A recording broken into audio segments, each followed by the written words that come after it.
I want to talk about the biggest and the most important story in the world, the Wuhan coronavirus. This coronavirus is a catastrophe on the scale of Chernobyl for China, but actually it's probably worse than Chernobyl, which was localized in its effect. The coronavirus could result in a global pandemic. While you were all sleeping overnight, the number of diagnosed cases in China increased by 30%. Now, let me be clear, that's not new cases, that is just newly admitted cases. It is probably several orders of magnitude higher than that. Also, while you were sleeping, China now has its entire border with Russia closed. 2,600 miles, Russia has closed that border. El Al has shut down travel between Israel and China. Air France has shut down travel between China and France. And that's in addition to all the other countries that have already shut down travel. From what we know so far, and there's still many unknowns, this virus could have both a long incubation period, as much as 14 days, and individuals could be contagious while asymptomatic, which was not the case with SARS in 2003.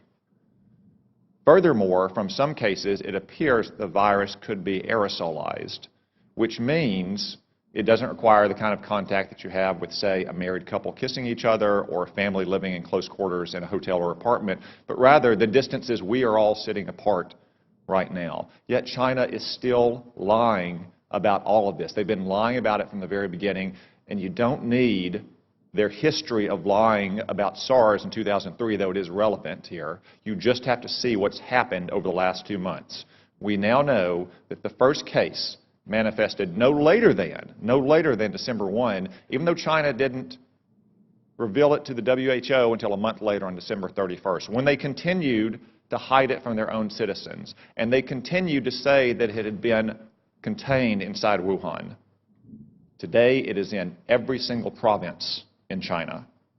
They also claimed for almost 2 months, until earlier this week, that it had originated in a seafood market in Wuhan, that locals had contracted it from animals in, say, bat soup or snake tartare.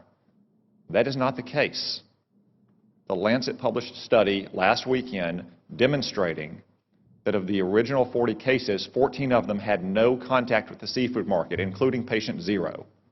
As one epidemiologist said, that virus went into the seafood market before it came out of the seafood market. We still don't know where it originated.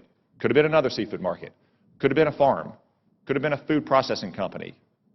I would note that Wuhan also has China's only biosafety level 4 super laboratory that works with the world's most deadly pathogens, to include, yes, coronavirus. Now, look at China's own actions. They have quarantined 60 million people, 60 million, more than the entire population of our West Coast. They've shut down schools indefinitely. Classes canceled nationwide indefinitely. Hong Kong, a part of China, has basically shut down all travel from the mainland. That's why it is essential that we immediately stop all travel on commercial aircraft between China and the United States. Making exceptions, of course, for American citizens to come back, as we just brought back yesterday. Allowing essential trade to flow as long as crews on ships and aircraft are not allowed to go into the general population in America. And making exceptions, of course, for medical personnel to go into China to try to get a handle on this. It is essential that we take those steps, and essential that we get to the bottom of China's deceit and incompetence on this measure. And gentlemen, I raise this with you because you are responsible in your combatant commands for some countries that have the most fragile public institutions, to include the most fragile public health institutions in the world.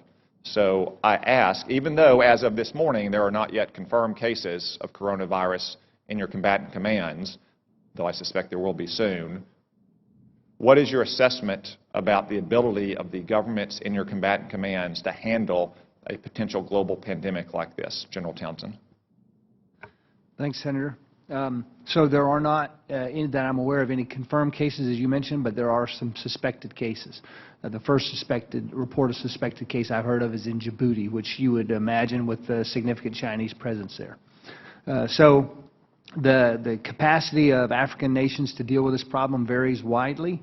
For example, in Eastern Africa, Central East Africa, they've been dealing with Ebola, and they've been dealing with Ebola largely on their own and doing a pretty good job of it. So I think capacity there, but anywhere else in Africa is probably not to that degree.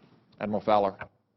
The Venezuela crisis has already strained the social services of many of the nations. As you're aware, Senator, we had to deploy the hospital ship Comfort twice in 1 year to last deployment 12 different nations, and in one 5-day span it can do the equivalent of a whole month for a region of some of the major countries. So I would be extremely concerned. Like General Townsend, the capacities vary widely, but in many cases they're strained and to the limit. I'd be very concerned if we saw this spread. Thank you. As a defensive measure, I just say again, it is essential that we shut down all commercial air travel immediately between the United States and China. As an offensive measure, because that probably won't stop it entirely, and because if it becomes a global pandemic, we have to deal with countries with very limited capabilities here. We need a Manhattan Project level effort to work with our best research scientists and laboratories in this country to develop a vaccine as quickly as possible.